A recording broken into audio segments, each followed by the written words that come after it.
Recording in progress, and we're back on the financial grill yet again. We're talking about money, discussion, stories, and whatever we see online, and maybe a couple of takeaways that we can actually turn into actual steps so that you could grow your wealth, grow your understanding of life, liberty, and the pursuit of something. I guess that's America, right? Never mind. I'm trying to steal American patriotic statements here, but ultimately, we just want to make sure that you are living the life that you want to live based off of your terms and also making the decisions that matter to you the most. So with me today, well, I guess I have to say who I am. My name is Lawrence Delva Gonzalez, otherwise known on social media as the neighborhood finance guy, or the guy that you love to hate, or whatever it is. Ultimately, I typically am a little bit, I rub people the wrong way, but that's what I do. I try to challenge the general consensus and understanding, and I also post blogs on the website by the same long name, theneighborhoodfinanceguy.com. And today I'm joined with me. What's your name again? Wow. You see this, right? Hey, I gotta do transitions. I don't know. I'm just winging Lawrence segueing the whole thing just to say lovely Merdelis. He didn't even have to say my last name. He could have just been like lovely. But no, he said, okay, I'll work on that. I'm gonna work on that. It sounds like you're a little bit salty, but it's okay. I am salty because there's an introduction that Lawrence did on the podcast. If you you go listen to more episodes, and he said our names are professional. Now I just ride it. I literally just be winging it the entire time. Dang. But even last time too, I wing it every time. Winging it. Well, guys, my name is Lovely Merdelis. I'm a real human. I promise we know each other. We're not just in some random Zoom accidentally recording a podcast here. You can find me on Lovely Merdelis on Instagram, and I run 1159, which is a consulting firm. And I'll talk to you guys more about that on one of these episodes. All right, Lawrence, what's up? You was about to go on a rant about ClubHouse. I was okay. I'm gonna give everybody like the.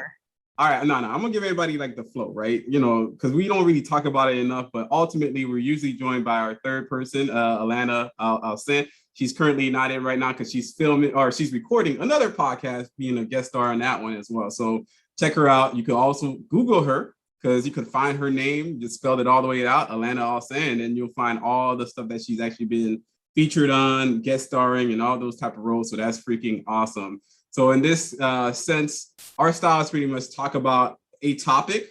I think somebody usually goes on a rant, whatever that rant is. I typically keep my rants a little shorter, but the ladies like to go a little bit long in their rants to kind of land their planes or to be complete, as ClubHouse would say. I'm going to interject here and say that was really shady. Continue. That was not real shady. That's just stating some facts out here. Yeah, circle it. It's good stuff. It's just you circle it, and then eventually you might land. But ultimately, we talk about a lot of things. And like you said, we give everybody actionable steps and we're trying to turn it around into a moral or philosophical story, right? That's the whole point.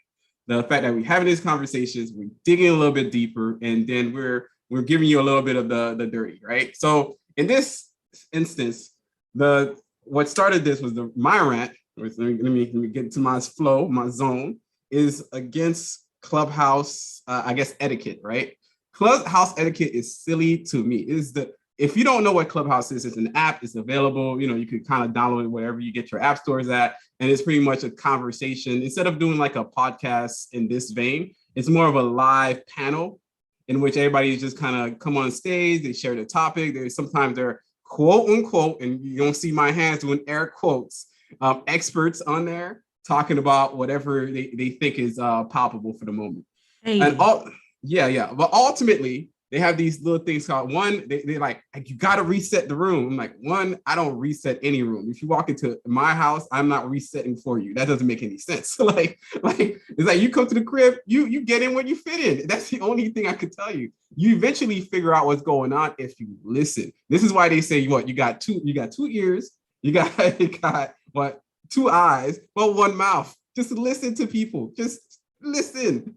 And then you eventually cue yourself into what's going on based off what the topic of the room is and based on where people are talking about. Of course, if you come in, 30 minutes, 40 minutes, or even an hour, 2 hours deep into a conversation, there are some plot points that you might have missed. That's okay. Do not be confused. Do not be weird. It's kind of like walking into your job. Like somebody might have been having a conversation.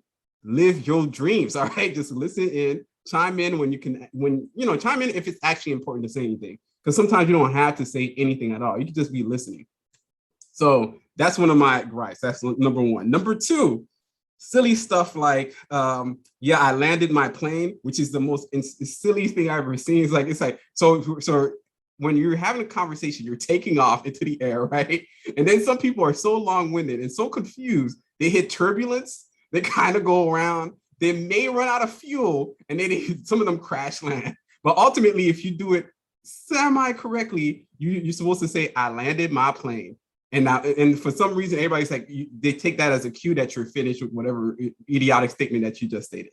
But whatever, that's just another, another shady comment. But still, the last one that is the more silly, which one I called it out earlier. The sillier one is that because I was doing something. I got it. I am complete.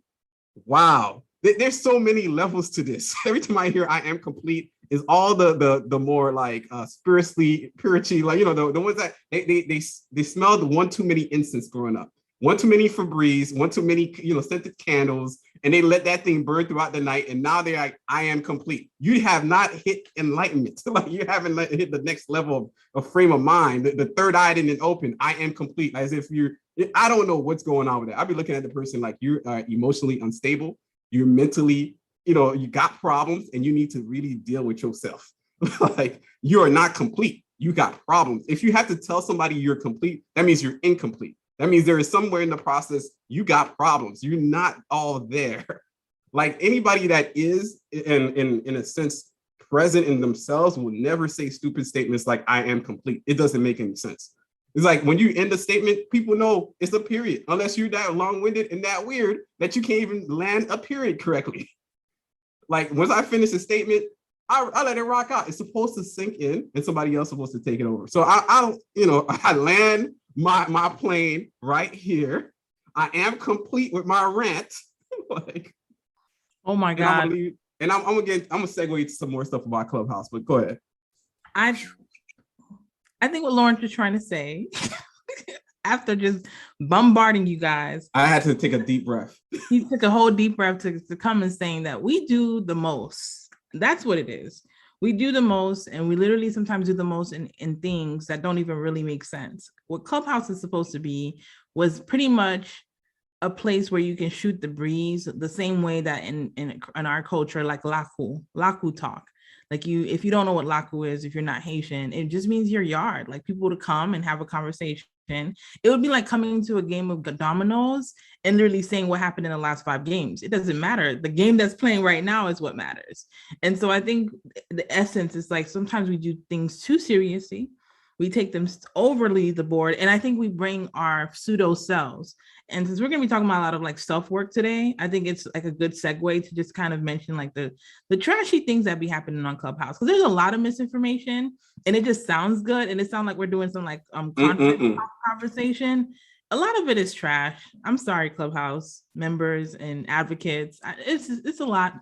You know what? I'm gonna step in and say a lot of it is trash, but let's be real. A lot of it has to do with the Black community. That's the trash part.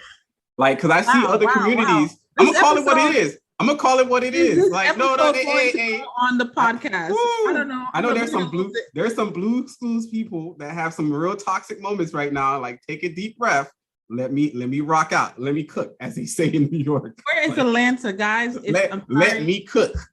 Like, well, what happened on this episode? Ultimately, you're right. A lot of people take it one too many seriously, and they kind of change the essence of everything, and to try to make it almost about this exclusivity, like you understand the game more than anybody else, where it's just supposed to be maybe a panel discussion, maybe a conversation amongst friends, maybe a conversation amongst the topic, and it doesn't have to be taken to your head.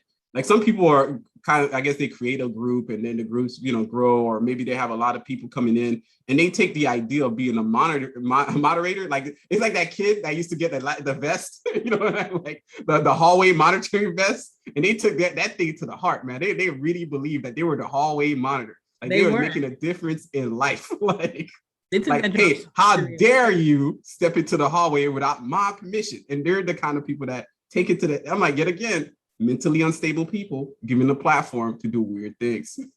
To me, that's just All right, okay, I'm gonna step back. No, y'all see, right? I just want y'all to know that this is what happens. Because if it was me, you guys would have said I'm gone on the edge. See, I'm gonna be the No, calm. see, I kept it like, kind of short. I keep it short. I take it back and let you come Yeah, in. Lawrence kept it short by putting a cliff note that y'all mentally unstable, and that's why y'all do what y'all do.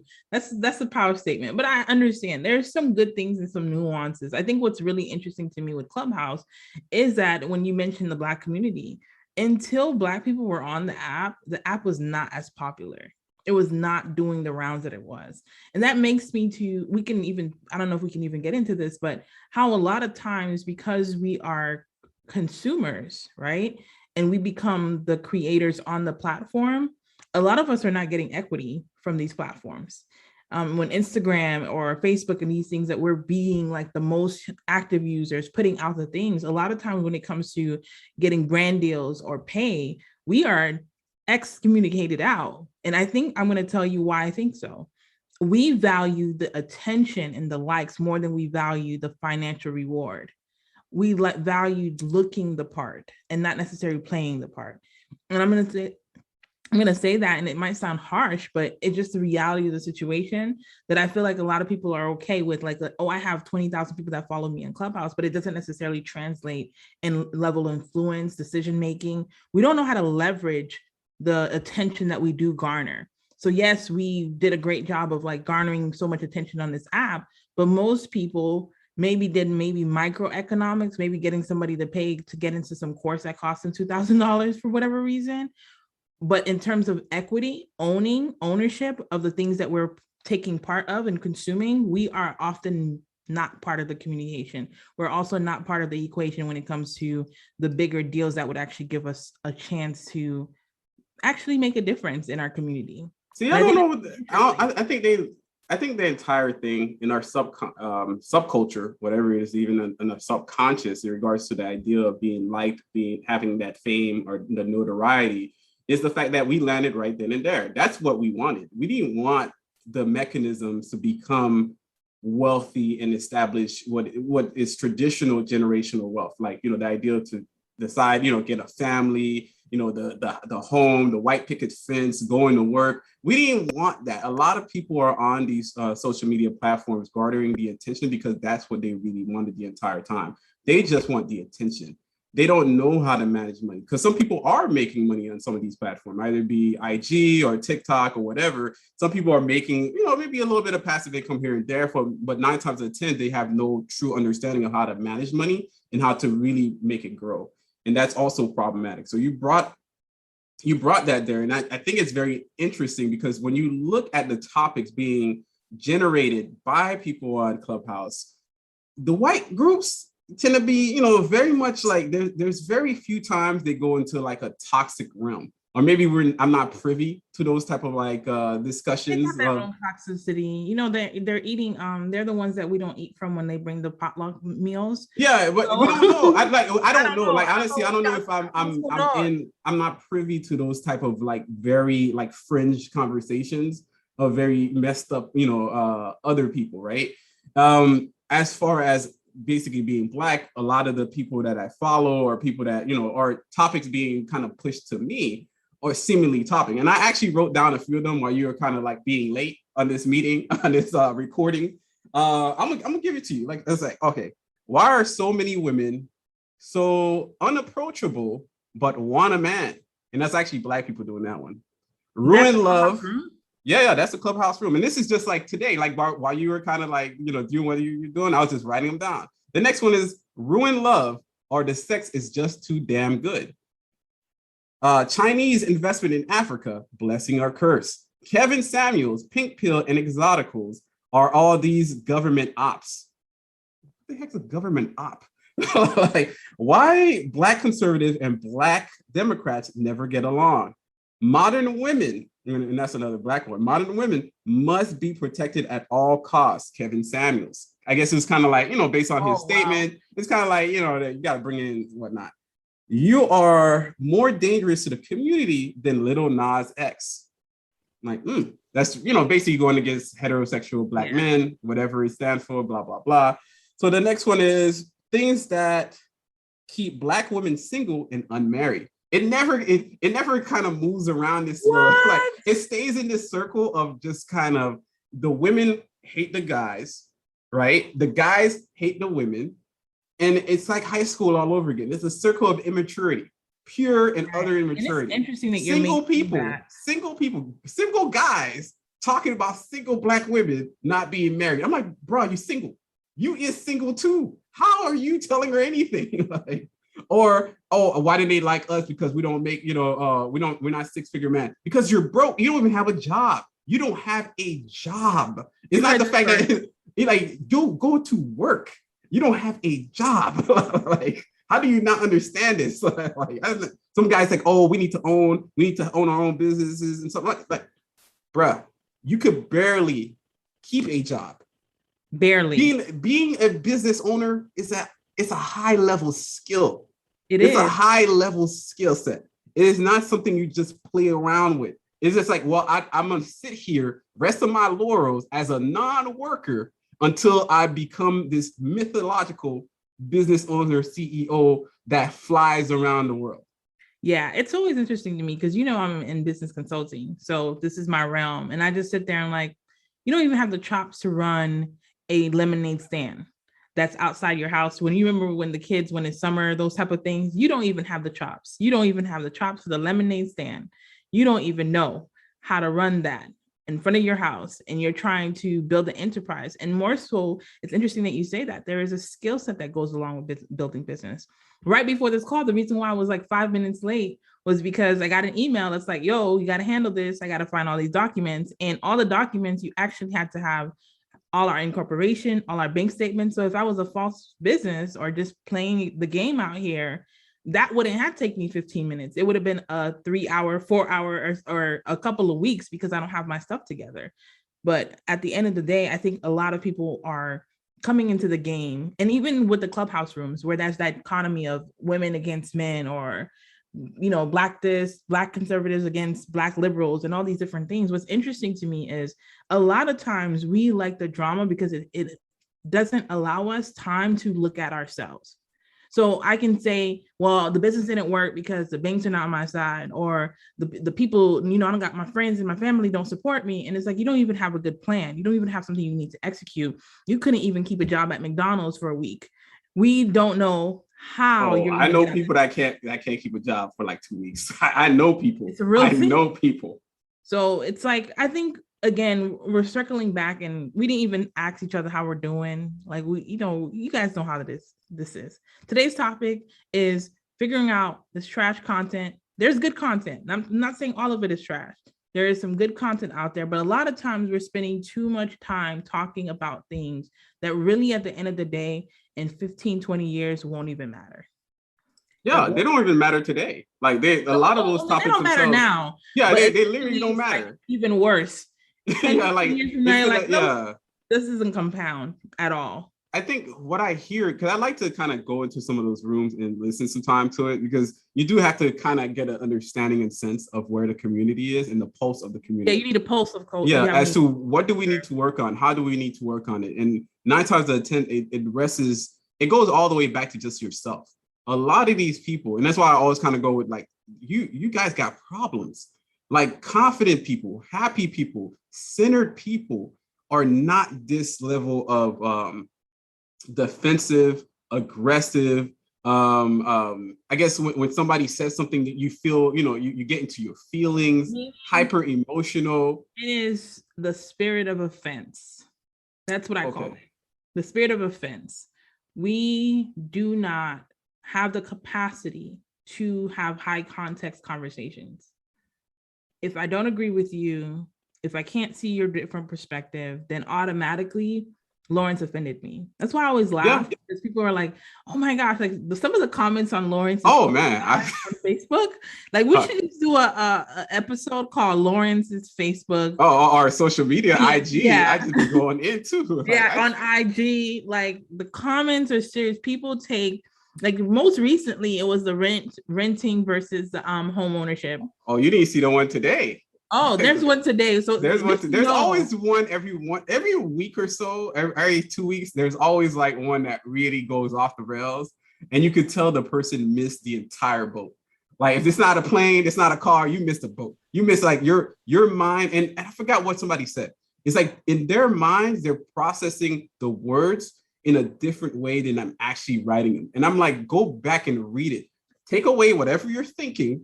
Just read what I said. I didn't say something else. I didn't say something about you. I made a social commentary about what's going on.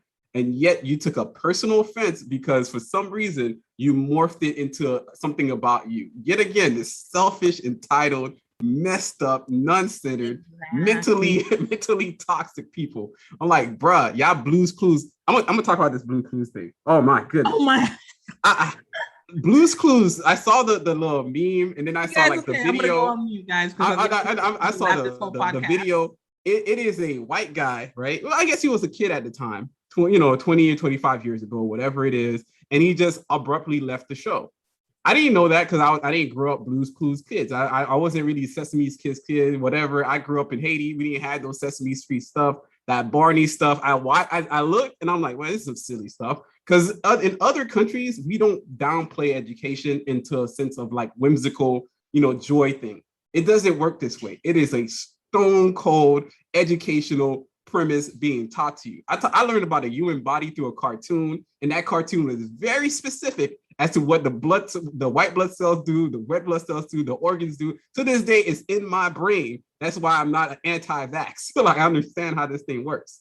Because half of y'all, if it's not spoon-fed to you like it's Barney, you got problems. So this Blues Clues guy left, but he came back 25 years later, and he says, well, guys, I didn't forget about you. I left because I think he went to college or something to that extent, right? So this guy, in reality, left his job, chunked the deuces to whoever it was, to you people as an audience, right? Didn't give two flips about you because he was trying to get the bag, trying to get this money, trying to get himself right. And he did.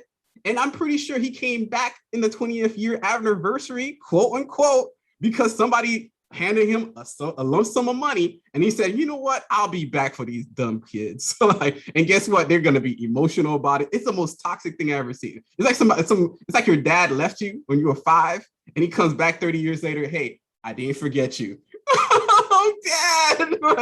Like 25 years later, he screwed you over. Or it's like, okay, let's say you're married to some dude, and lo and behold, he left your ass for 20, 30 years. He comes back and say, hey, I didn't forget you. Like, oh, this is a toxic relationship I've ever seen in my life. But it's something that is interesting to see in American society, how we embrace these things, how we embrace people, and we almost make them a cult and celebrity and deify them.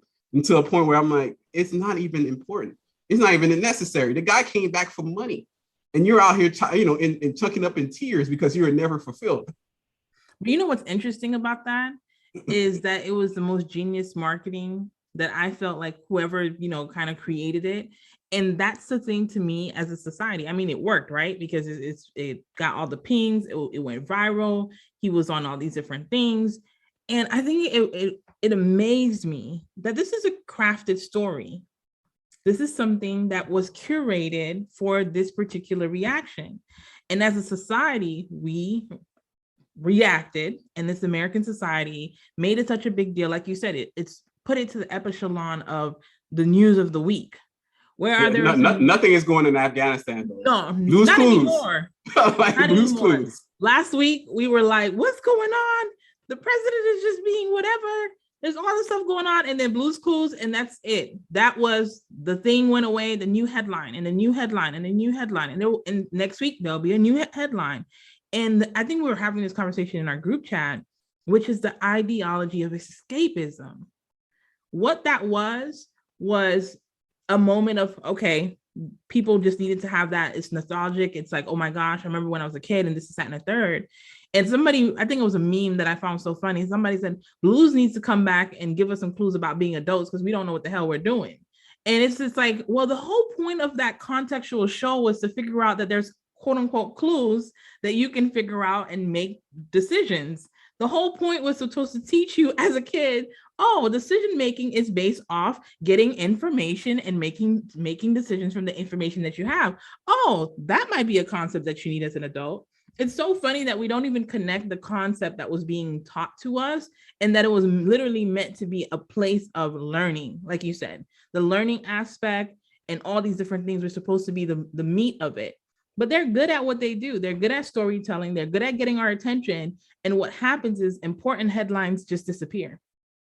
They just go, and we don't ask any questions. We don't even remember that what's going on with Afghanistan. We don't even remember that, hey, we're actually still in a pandemic. Like, have you guys seen what's going on in the economy? People are just leaving their jobs, like left and right. And this is going to impact us. Like almost every restaurant that I have, like yesterday was down the street on help wanted, help wanted, help wanted, and more help wanted.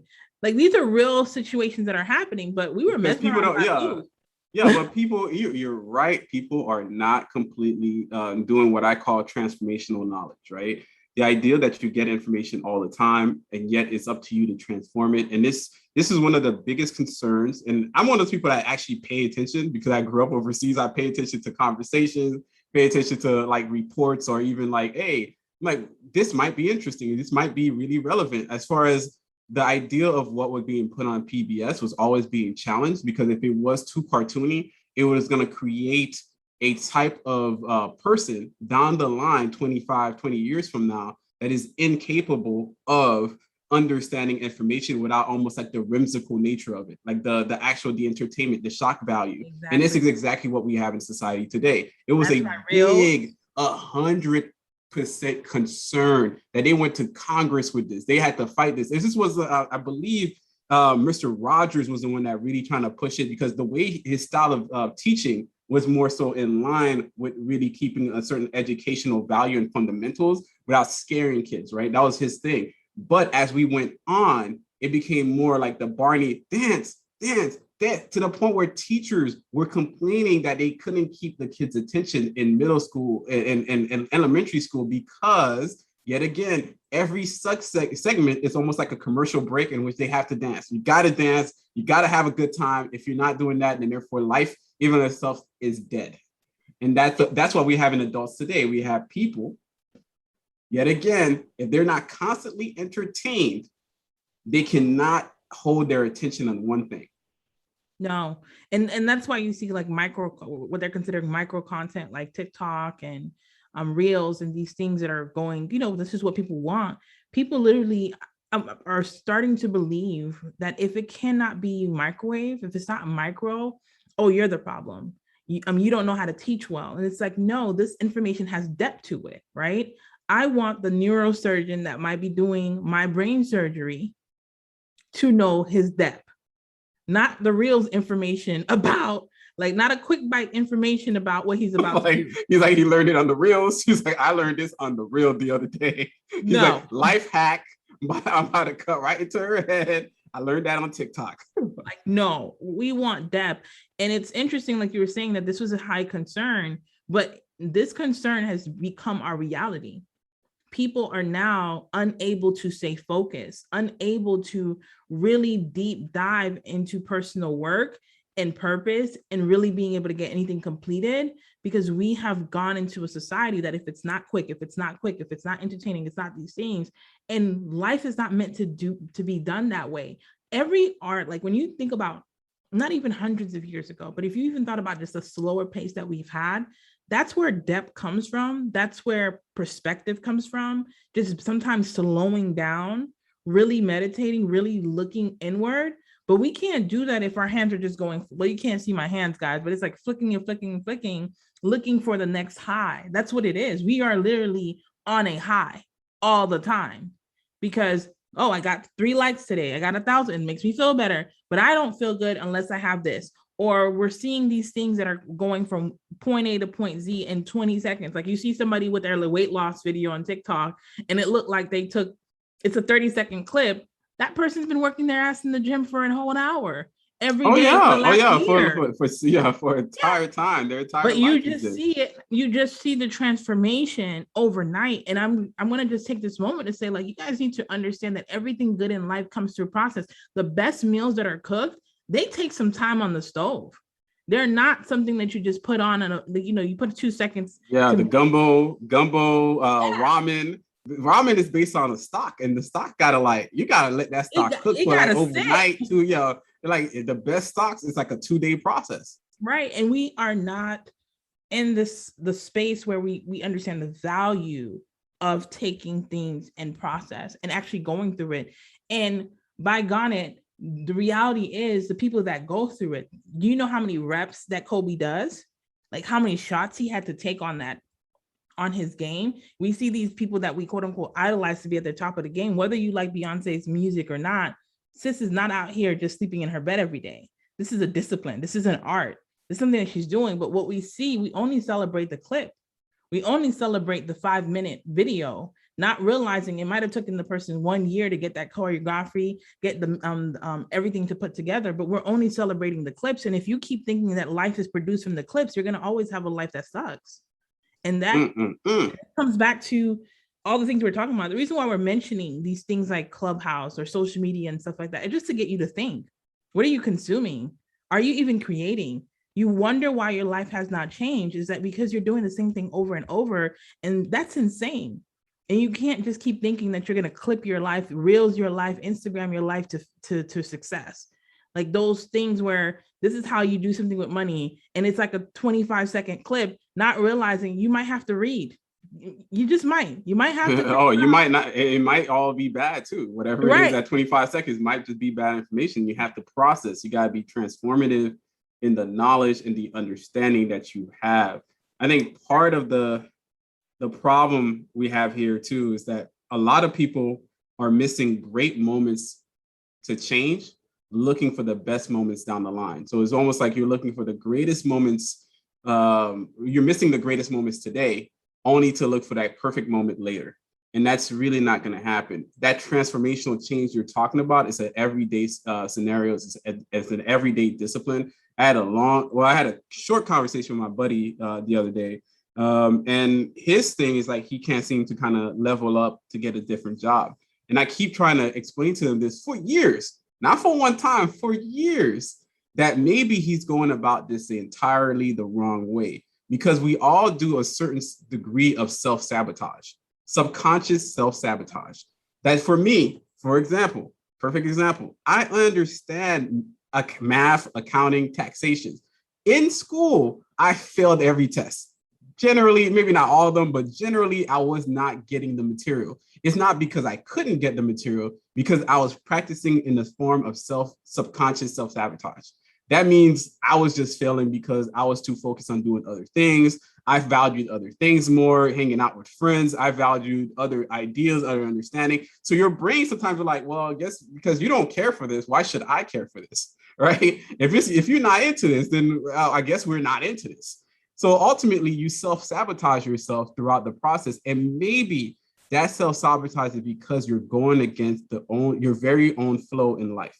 Completely wrong, completely on the wrong path. Like what you're doing, like it's like, hey, I was trying to be a doctor, but I fell the wrong way because you probably wasn't supposed to be a doctor. I was trying to be this CPA accountant thing, but I was always meant to be this financial literacy person. That's what it is. I'm snapping my fingers if you guys. It's weird to understand it. It's not because I'm incapable. It's because my purpose is in different alignment than whatever I perceive my destiny to be. So for him, I'd be looking at him all the time like, well, you love to talk to people. The reason that you fill out everything is because you forget your primal instincts, your who you are, your raison d'être, as in French would say, your reason to be is not this person that you're pretending to be. Is the person that you are. The person that you are is a person that's supposed to be, like I told him, create a podcast, have conversations with people, connect with people. But he's like, I don't know that, I don't know which topic, whatever. I'm not an expert. I'm like, you think half the people on social media are experts, quote unquote? They're just people talking. You just have a platform, you talk and you try to make money for you because maybe the traditional way might not be the way you make money. Maybe there's other ways that you can increase your cash flow so you can actually make money that supports you. Because just like me, I make some money off of, being an auditor, but I'm trying to create cash flow because I want to make more money on the side. That's just the way I'm going to keep up with the game. I'm going to pause to say this is one of the moments where Lauren, you guys saw Toxic Lauren's part one of podcast. This is the more Oh no, regal. yeah, it goes in a wave. I have to give him the toxic, Okay. you gotta let it ride all the way out. Yeah, this was really good because I think Law just touched on exactly one of the reasons why recently I realized that as much as I want to teach people business skills, the reality is some people need to be coached out of the situation of understanding what that really means. And one of the things that I've been writing on my social media is like helping people overcome self-sabotage and also those bad habits that keep you from actually leveling up to the next level. And one of the most important things is Lawrence called it out because it was like, oh, this is so good because now I can write these in my notes. This is going to be so good. Is the hey, you get rich, you better give me my credits. I'm just saying. We'll see because run me my coins. Trashed on Fox News and one of these interviews. Oh yes, I will be on Fox News talking really a lot of smack. Just a whole lot. For what reason we don't know. Hating. It's called hating. But continue. Yeah, so the reason why I think what he said was so good was that going against the grain of your purpose. And that's why the doors are not flowing open. And it was literally the conversation that I was having with one of my good friends last week. And he was just like, your next level is not going to come from what you think it's going to come from. Like I was personally, the team were actually doing a whole journal planner, like a whole product. We're going to do a product suite. When we had the meeting in June, I was completely against it. I sat there and everybody's like, Lovely, I think we should do that. I'm like, nah, I don't want to do products. Nah, it's not my thing. I really don't. But like 7 years ago, I did try and it failed. So the reason why I was saying no was because of that failure. I'm like, man, we tried. We sold a couple. Mind you, the failure was we sold a couple in California. We sold a couple in Germany. We sold a couple in Russia. Like it was like the weirdest thing. Like these people from the world were buying it. But you know, at the time, what I was really calling a failure was a lack of continuing because it didn't catch on the way I thought it was. I just stopped. But to think about it, 2013, I made a product that someone in Germany literally ordered. I'm Haitian, immigrant. Like my mom, like when you think, like if I had the mindset that I had today in 2013, I would have been like, do you know what indicators that is? Mm-hmm. Like these are real people. Like one lady ordered like 5. Real people just want to give you real money. Real money. And I said, nah, it ain't gonna work because it's not a lot of people. But yeah. So when I sat there in June, I'm like, nah, I don't want to go down this path.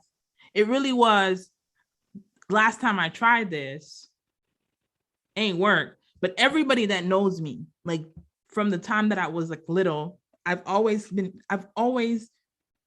taught me journaling, quote unquote. I've always been the person journaling. I'm always writing poetry. I'm always thinking about speeches. I used to practice giving speeches in my backyard to nobody. That's the ebb and flow of who I am. But for 10 years, I've been fighting against it. So every time I hit that wall, it's like God is saying to me, like, until you come out of hiding, which is the thing that I'm talking about on social media all week, you're not going to get the blessing so you can be the blesser to other people. Because You're doing what you think you need to do, but you need to be in flow because that's how I'm going to bless you. That's how I'm going to transform your life. But you have to be in flow. And so in that moment, I'm looking all around my house. I've created journal templates. I've created these things that literally have helped me transform my life. And here I am saying, I don't want to create this product. I don't want to create this product that I've known for, I'm 30, that since I was 10, I've been doing it. So this is something that I've been doing for 20 years. And here I am telling God, yeah, I don't want to motivate people, inspire people. Some people will even like have subpar product, 2 or 3 page journals out here in these streets, and they're making money. God's looking at you like, what are you talking about? People want to give real money to real people all the time. You may as well really get it. And you're right. And life itself will fail you at it every time. It will fail your momentum if you're not learning the lesson. Like a weird video game. Like you're not going to get past this level until you figure out what you messed up in to begin with. Like that's the only way it changes. And that's how my life transformed wealth-wise. It shifted because I started to learn it wasn't about the money. It was about everything else I was supposed to be doing to put myself back in discipline, back in lockstep, back in purpose, back in whatever it is. And there is no such thing as the perfect time. Now, if I could leave anybody with like three things out here. One, you could be subconsciously failing yourself because you're not moving within your own real flow. That means you're working against yourself. You're trying to be, hey, I want to be the teacher. I want to be the professor. Maybe that's not what your thing. Maybe that's not. Maybe you'll fail at that. Maybe that's what it is. Let it go.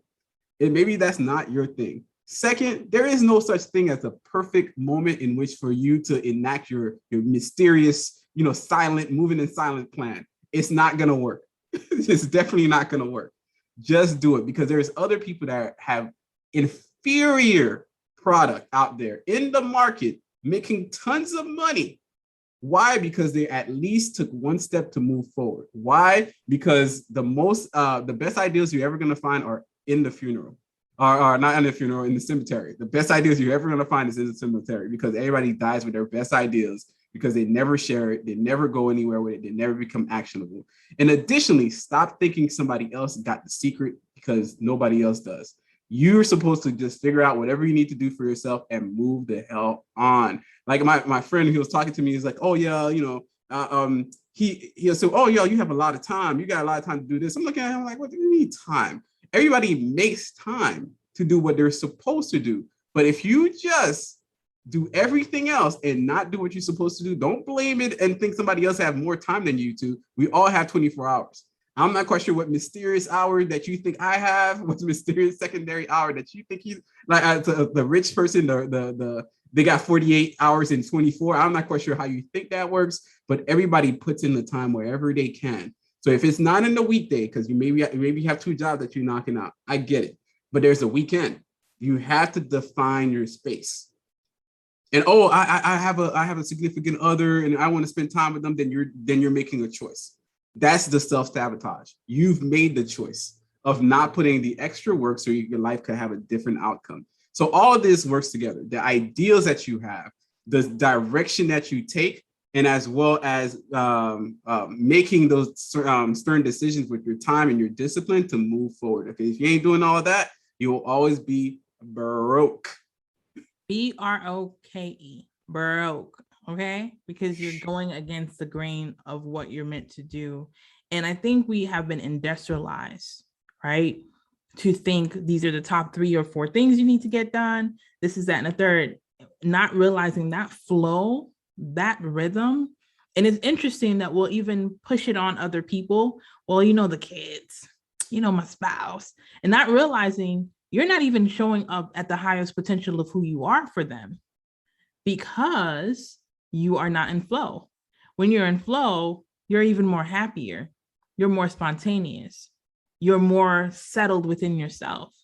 And in that way, you show up as a better spouse. You show up as a better parent. So when we're not doing what we need to do for ourselves, we're not even giving the best of ourselves. And it goes back to understanding that stop trying to give from an empty cup. Because if you're still stressed out of what am I supposed to be doing while you're on a date, you're not at peace.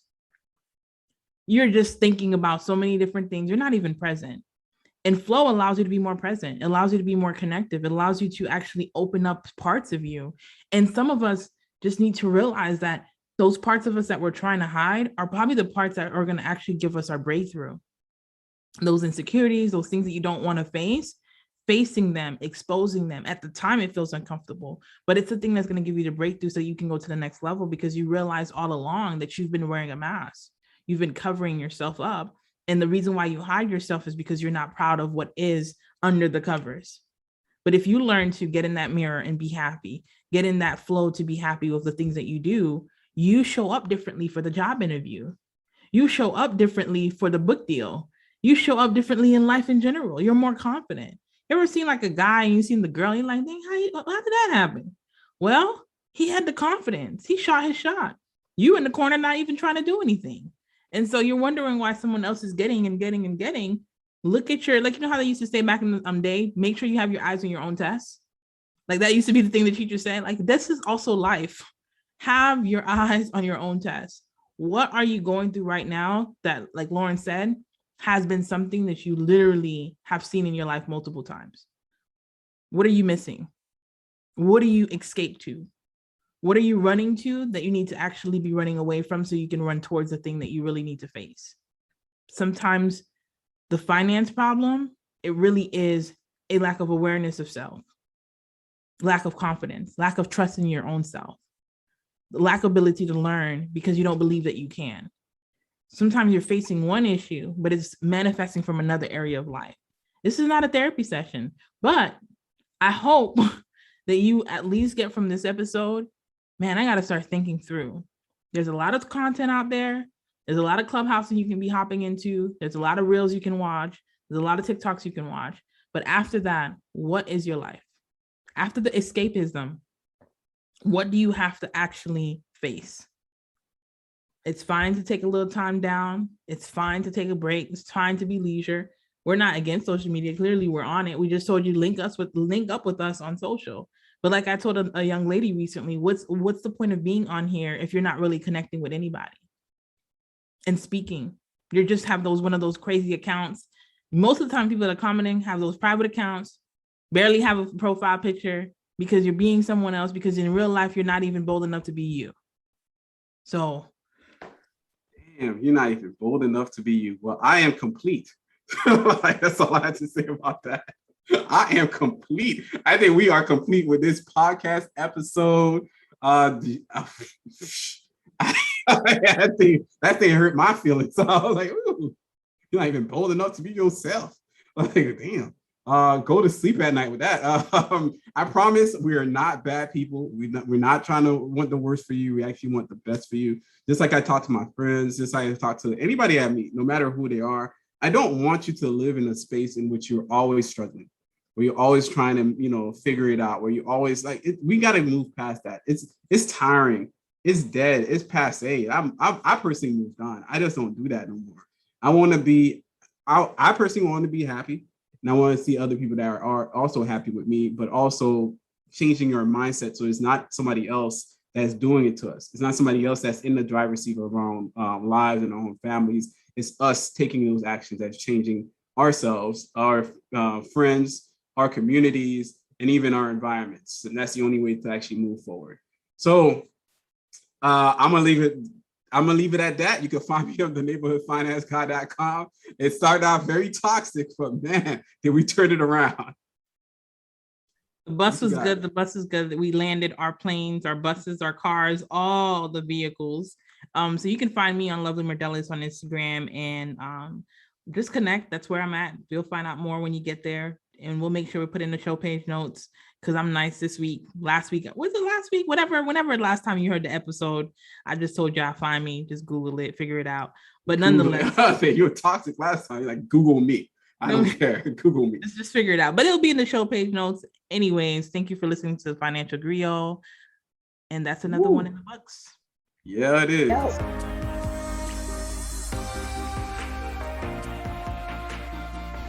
Thank you for listening to the Financial Griot podcast, powered by the Wealth Builders Collective.